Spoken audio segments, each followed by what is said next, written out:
भारत दुनिया के कई देशों को मूंगफली का निर्यात करता है। मूंगफली के निर्यात से भारत के किसानों और व्यापारियों को अच्छा फायदा होता है। आंकड़ों के मुताबिक भारत का सबसे बड़ा मूंगफली खरीदार इंडोनेशिया है, लेकिन सामने आई अब एक खबर ने चिंताएं बढ़ा दी हैं। दरअसल इंडोनेशिया, जो भारत का सबसे बड़ा मूंगफली आयातक देश है, उसने भारत से मूंगफली के आयात पर रोक लगा दी है। इसके पीछे इंडोनेशिया ने गुणवत्ता मानकों का हवाला दिया है। रिपोर्ट्स में बताया गया है कि भारत द्वारा इंडोनेशिया को निर्यात किए जाने वाली मूंगफली में एफ्लाटॉक्सिन नामक पदार्थ की मात्रा ज्यादा पाई गई है, जिसके कारण इंडोनेशिया द्वारा यह कदम उठाया गया है। इस संबंध में इंडोनेशिया द्वारा कहा गया है कि भारत से आयात की जाने वाली मूंगफली पर 3 सितंबर से रोक लागू हो जाएगी। अब आंकड़ों की बात करें तो भारत द्वारा दुनिया के जिन देशों को मूंगफली का निर्यात किया जाता है, उसमें 1/3 मूंगफली की खरीदारी इंडोनेशिया द्वारा की जाती है। भारत द्वारा इंडोनेशिया को 2.25 लाख टन मूंगफली का निर्यात किया जाता है, जिसकी कीमत $274 मिलियन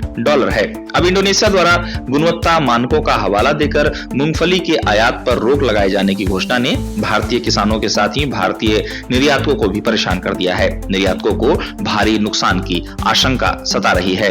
अब इस खबर के सामने आने के बाद इसको लेकर प्रतिक्रियाओं का दौर भी लगातार जारी है। विशेषज्ञों द्वारा कहा जा रहा है कि भारत से निर्यात किए जाने वाली मूंगफली की सही तरह से भारतीय प्रयोगशालाओं में जांच नहीं हो पा रही है।